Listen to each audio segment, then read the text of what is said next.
Howdy folks. So we're over here at the farm today, and I've been working on the driveway a little bit. Got the culverts and stuff worked in, as you've seen from the last video. But today I was kind of back and forth on what I really wanted to start on. And I think I'm going to address something that's sort of been putting off for the driveway for a while. I ain't really decided on how I wanted to do it. I'm going to try something today. Don't know how well it'll work. There's supposed to be a little bit of rain coming tomorrow, so it'll sort of tell me. This is what we got to work with. This whole area through here lays sort of sloped into this way. Everything comes into basically here and all the way across.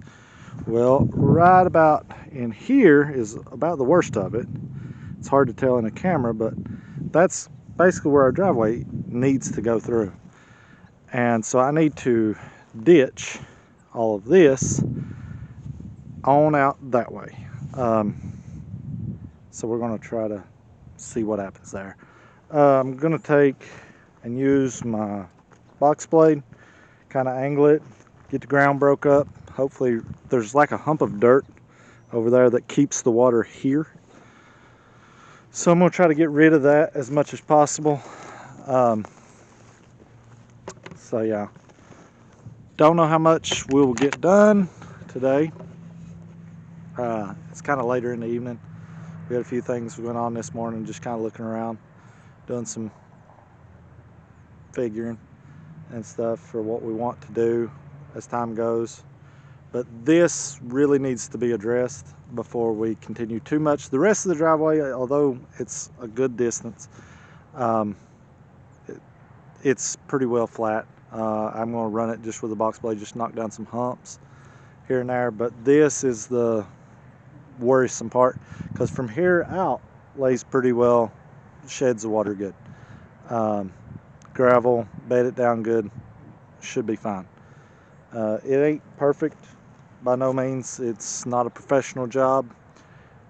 It's my job, so I'm gonna do the best I can do with it.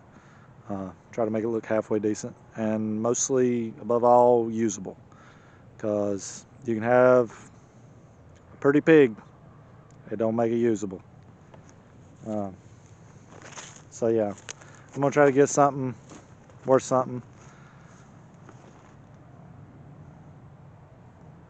A pretty pig don't mean good bacon. Yeah, pretty much. So good bacon comes from a good pig. So we'll just make do. All right. Anyway, I'll let you follow kind of along.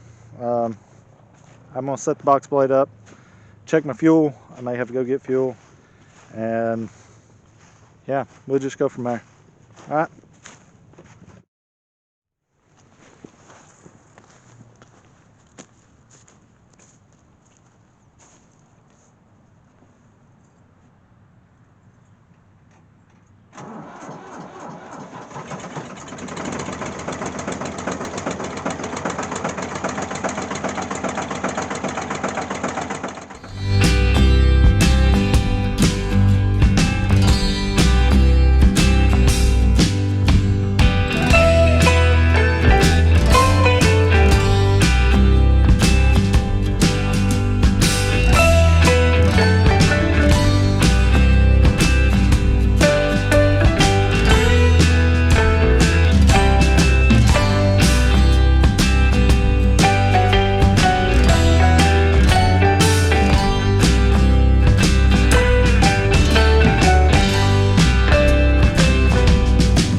Okay, so we knew that there was a higher side on the other side of that tree.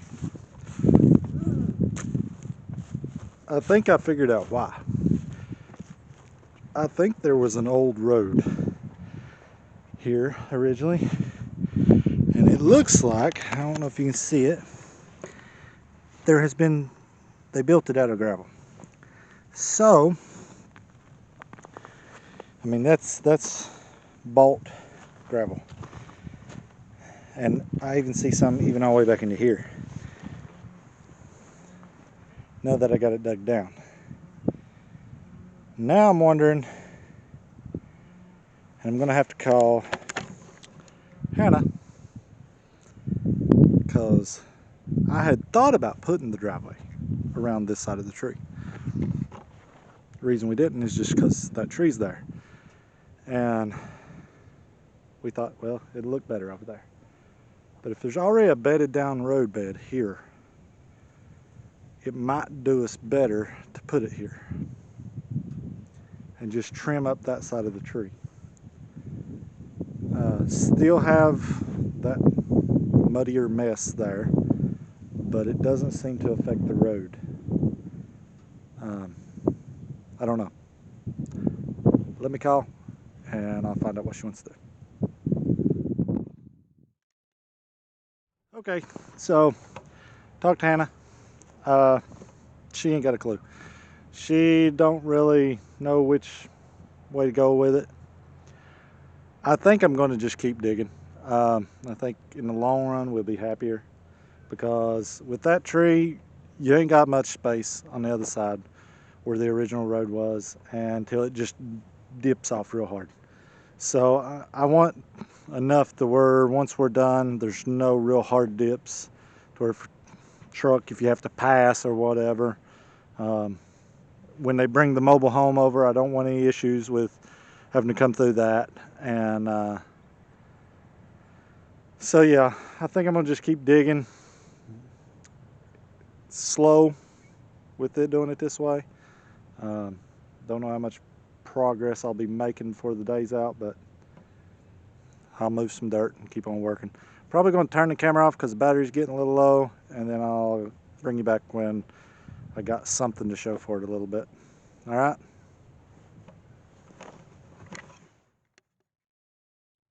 Okay, folks.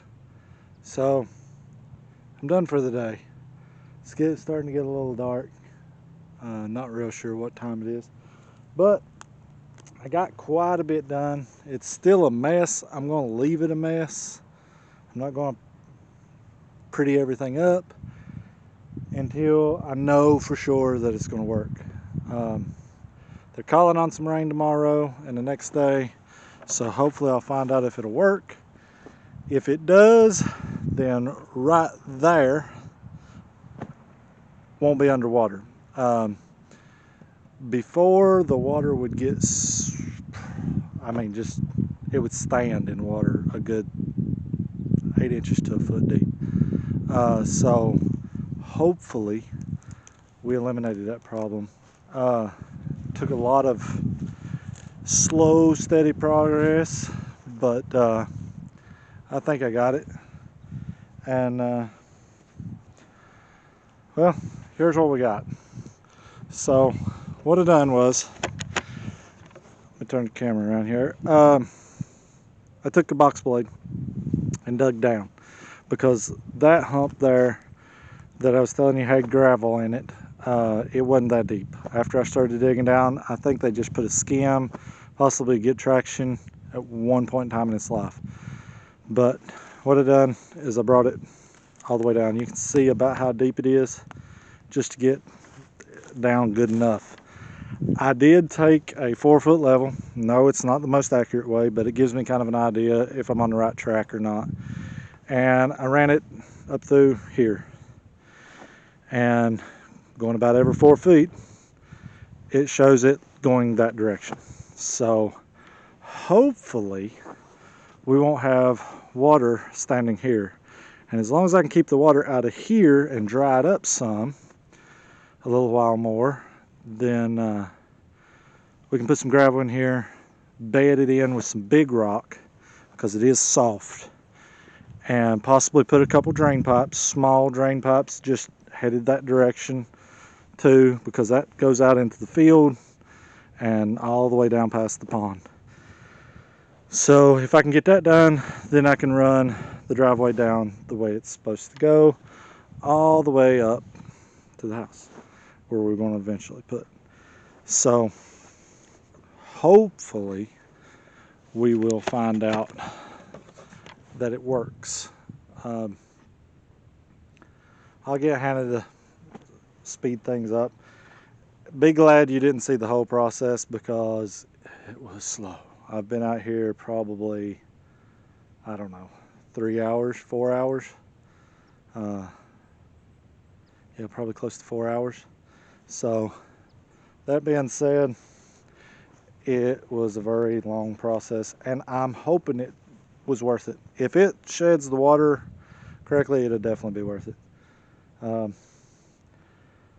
I've been looking for a backhoe, and I almost bought an attachment. I almost went and looked at one anyway, and I'm still not 100% on it yet. Some things came up, decided to possibly go a different route. I got a neighbor that said he was willing to dig the holes for my perk test when that time comes, so that's great. That'll save me there, and so I'm going to take my time. Still looking for a backhoe, because I'm going to need one out here eventually anyway, but I'm going to hold off for a little while and keep looking for the right one. I've thought about if I could get a factory backhoe attachment for my loader. That would be a really good thing, and then find me another tractor just for tractor work, because that thing, it's really light in the rear, but it's heavy in the front. It's heavy all the way around. That tractor weighs about 10,000 pounds with the weighted tires and wheel weights. So with everything on it, close to 10. And that may not seem like a lot for you guys out there that's got really big tractors, but for that little thing, it gets it in trouble sometimes. It's just a little too much weight in such a small area. Like I say, there's no weight on the back, so it gets stuck really easy. So I've been looking for, like I say, a backhoe attachment that's heavy enough for it, and then I could basically turn that into a permanent backhoe, or find me one and take the bucket and everything off the front of that. Even though it's an industrial, it'll still be heavy, but I can lighten it up a little bit for hay, all my belling, tilling, stuff like that. It's just about too, like I say, it's just too heavy. It packs the ground as you're trying to till the ground, and it don't do no good. We don't till with it. I don't have a tiller or nothing, but we got a plow, and we've done a little bit of that here. I may get her to put in a picture. We got some pictures of when we plowed with it. It was when we first got the property. I mean, like literally that first year, we put taters in the ground. They produced, but we weren't able to take care of them like we should have been. Little ones came. My daughter was born. Just a whole lot of stuff went on last year. Everybody knows, Corona, that whole mess, work. Yeah, I don't have to tell y'all, heck of a year. But we're hoping this year will be better, just like everyone else, and we're trying to get some stuff accomplished. I'm setting little goals that I'm trying to reach instead of setting such big goals. Although I do got a pretty big goal of trying to get the house moved over here this year, hopefully by summer. That's a huge goal, but I'm setting little goals till then. If I make the big one, wonderful. If we can't, we'll at least be one step closer to getting it done next go around. Who knows what this year will bring, after all. But I've been meaning to do this for a while, and yeah, couldn't find the motivation. I kept telling myself, well, if I had a backhoe, I could do this. If I had a backhoe, I could do that. And today I just said, you know what? I ain't got a backhoe, but I got a box blade. And it's wide, but I think if I slope it right, if it works good, if I slope it right, it could be a good thing because it'll make a wide ditch to ditch the water, and it'll be easier to mow because our fence will be just, let me show you kind of what I'm thinking. It'll be sort of along here. I'm coming from down there and I'm going to just come right through here. So the fence is actually going to cut across this and in behind that tree on this, like right in there side of it. So that way I can keep the grass mowed over here. We eventually want it to where we can let the animals, certain animals, graze pretty much anywhere other than right around the house. If we get goats and sheep like Hannah wants, yeah, I'm not against them, but if we get all that stuff like she wants, then we want to be able to turn our smaller animals out a little more and just sort of let them free roam. But I don't want them on my porch. I don't want them on the house. So I'll probably, what my intention was, is to put a neat chain link or board fence around the house, kind of like the white picket fence, you could say. Not necessarily a white picket fence, I'm not a big fan of those, but that idea of it around the house and the house's yard. And then everything outside of that will actually be edible grass for smaller animals. Now, if we do any cows, I want to keep them basically contained to a large pasture area for the cows. I don't need them in my driveway or nothing like that. But small goats, I don't know nothing about sheep, but she wants sheep. She said she wants to at least try it. So we might do some sheep. We've thought about and talked about pasture pigs. We've looked a little bit on them on YouTube. If any of y'all watching or come across this video and watch it and know anything about pasture pigs, leave it in the comment. A way to talk to you if you've raised them and know about them. You know, we got the land. We like pigs. I love hog meat. Definitely bacon. Big bacon man. But who isn't, right? So yeah, if you know anything, let us know what you know. We're always willing to learn. We've raised, we raised some hogs, but never the breed actually pasture pigs. Ours was always just a big hog lot that we had, you know, for mud. They could waller and play and stuff. Plenty of room, but I mean, to actually say it was a pasture, no. There's more woods than anything. We always fenced off the wood line and stuff and raised them in that. Not a big fan of raising them in tight quarters. If you do, I'm not knocking you. Not against it in the point of, you know, raising a fuss or nothing. Just we want to raise the animals, and I like to raise the animals with a decent life while they're alive. You know, let animals be animals. You know, just because we're eating them don't mean they can't enjoy what lifetime they got here. Good Lord wants us to be stewards, not controllers of animals.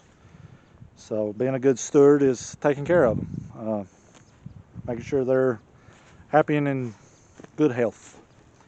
So that's the reason we consider the pasture pigs is we got plenty of pastures. But we want to try to raise a little bit of a lot. So again, big long-term goals. Still working on my little ones. This one was a big one that really I pray that this works. Maybe we'll find out tomorrow. if it works and it rains and I see it working, I'll take some shots, put them up, maybe a short little video or something on it working to let you know whether it did or not. Like I say, according to the level, and again, it's not accurate, but it is heading that direction. That's the only way I got to really judge it, because your eye throws off by the way the dirt lays so bad. So, or at least mine does. I'm no grading man. People that are good at grading and grading lots out, they can look at it and tell, and that's great. I'm not that good. I have run dozer and loaders and backhoes and all that good equipment and stuff. Lots of fun, but not enough to call myself an equipment operator in that sense of the word. True equipment operator could grade every bit of that and never even look at a level and tell you, yep, that's going to work. Not me. Nope. I'm just winging it, trying to get by. So yeah. Anyway, that's what I had going on today. Hope y'all enjoy the video. Like, share, subscribe, all that stuff. Comment. Everything helps. If you got any ideas for future episodes, let us know. We are new, but we're game to any of it. So yeah, subscribe, keep up with us. Hope you stick around. Hope you watch the videos. Let us know if we're doing anything wrong. Let us know if we're doing anything right. Like I say, the whole YouTube algorithm thing, we're figuring out that literally everything helps. So the more traffic, the better. That's at least what I'm told. You know, after the making of the videos, I don't have much to do with the computer part. Not big computer guy. So anyway, like, subscribe. Thanks. God bless.